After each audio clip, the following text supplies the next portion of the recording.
debate, presidential candidate Dennis Kucinich said he'd seen one, so has Jimmy Carter. So did a pilot who traveled from Iran to Washington so he could speak out today about his encounter with a UFO. Now, unidentified flying object means just that, unidentified. It says nothing about what or from where. But for years now, polling has shown that a majority of Americans believe the government, our government, simply isn't telling all it knows about those lights in the sky, whatever they are. Well, tonight, CNN's Gary Tuchman investigates.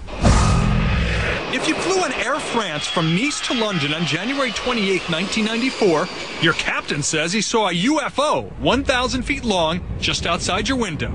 It seemed to be a huge flying disc. The now retired pilot is one of 14 men, mainly former government and military officials from 7 different countries, talking about their UFO experiences. It disappeared in about 10 to 20 seconds.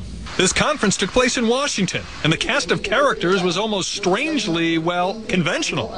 One of the believers, former governor of Arizona, Fife Symington.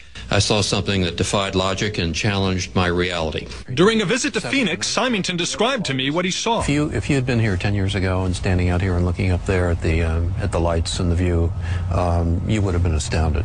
You would have been amazed. The so-called Phoenix lights were seen by many people in 1997. Skeptics say they were military aircraft or flares, but not the former governor. It was probably some form of an alien spacecraft. Lots of agreement on this panel. This retired Iranian Air Force pilot said he saw a UFO while flying. It looked similar to a star, but bigger and brighter. General Parviz Jafari says he tried to fire a missile, but much of his plane became inoperative. All the instrument was fluctuating, the radio had garbled, even I couldn't have communication with my pilot in my back seat with operating the radar. So none of your equipment worked, your missiles didn't work. Do you think it's because this was an alien from another world? You're sure of that? Yeah, I'm sure. This retired U.S. Air Force sergeant stationed in England said he walked up to a UFO that landed in a forest. It maneuvered through the trees and shot off at an unbelievable rate of speed. A man running for president just said he saw a UFO. I did, and the rest of the account, it was unidentified flying object. And so did a man who was president. I and about 25 others saw something in the air that changed colors and was round and came. Although Jimmy Carter says he doesn't think it was from another planet, most of these people differ on that point and want the FAA to investigate all these claims. But the FAA says that's not its job. We manage the aircraft that we're talking to. UFOs are called UFOs because they're unidentified, and we're not talking to them. And it's precisely because no one's talking that everybody here is trying harder to make them believe. Gary Tuchman, CNN, Washington. Well, we're going to talk with the man who organized the conference. Coming up next, he also made a film investigating 50 years what he calls official contradictions and denials. We'll also hear from a noted astronomer and UFO skeptic. We'll be right back. We like to present you with facts and information from different angles and let you make up your own minds about things. That's particularly true with mysteries. And for many Americans, there's no mystery greater than UFOs. James Fox helped organize today's UFO-related event in Washington. He directed the film Out of the Blue. He joins me now, along with astronomer, former Air Force pilot and skeptic, James McGahey. Thanks for being with us, both of you. Let me start off with you, James Fox. You helped organize the panel. Why? What are you hoping to accomplish? We want to establish the fact that the phenomenon is real and it's taking place worldwide. And the reason why we got a panel of 14 high-ranking military and government officials from 7 countries who these guys officially investigated these cases for their governments and military. So it's not like private investigators. These are official military and government people.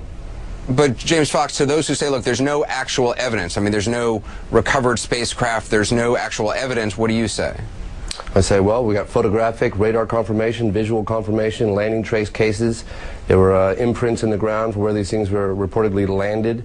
You know, and these government and military officials are telling us these things are real. I think we should listen. James McGahey, I know you're skeptical. Why? Well, UFOs are basically a modern space-age mythology. It's a conspiracy wrapped in superstition and myth and magic. People see lights in the sky and somehow they equate those lights in the sky to spacecraft from another world.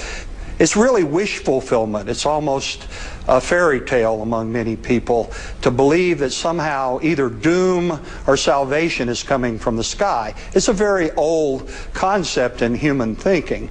But I should say, when we talk about pilots, there's this incredible misidentification idea about pilots being trained observers. Pilots are not trained observers. They're trained to fly airplanes. They are some of the worst people at identifying objects in the sky that aren't other airplanes. They're trained to react quickly in an airplane, which very often makes them react to wrong stimuli. James Fox, what about that? Okay, let me say something. Mr. McGaha, although I do respect your opinion on this, you keep misleading the public when you say that these are ambiguous distant lights off at a distance. These are not. These are unambiguous, up close and personal cases where, in one case in Bentwaters in 1980, they actually touched the UFO on the ground. And this was witnessed by 80 people. I am quite skeptical that anyone touched anything at Bentwaters. Well, and it wasn't at Bentwaters, it was actually at Woodbridge. With all due respect, sir, I don't think you were there. James McGaha, why shouldn't there be more investigation? Why should what this panel is calling for essentially is some sort of government investigation of it? Why shouldn't there be further investigation? Well, there have been investigations, and it was. Well, hang on a second. Let me just state this clearly. One of the things you keep interrupting me, sir. Please.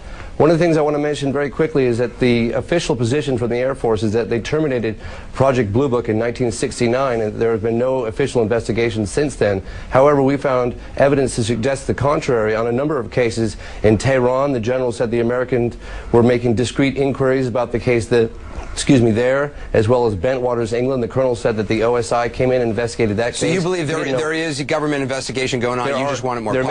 They're making discrete inquiries unofficially, yes. James McGaha, final thought.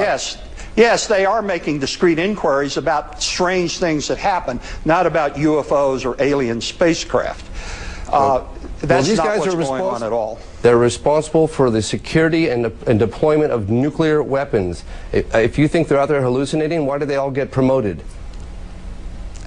Well, we're going to have to leave it there. If we had time, I could actually tell you what happened that night. It's very prosaic, involving lights in the sky, and that's all. It's not lights in the sky, sir. Thank you. No doubt a debate we're not going to settle tonight, but we do appreciate you guys talking about it. James Fox, James McGaha, thank you.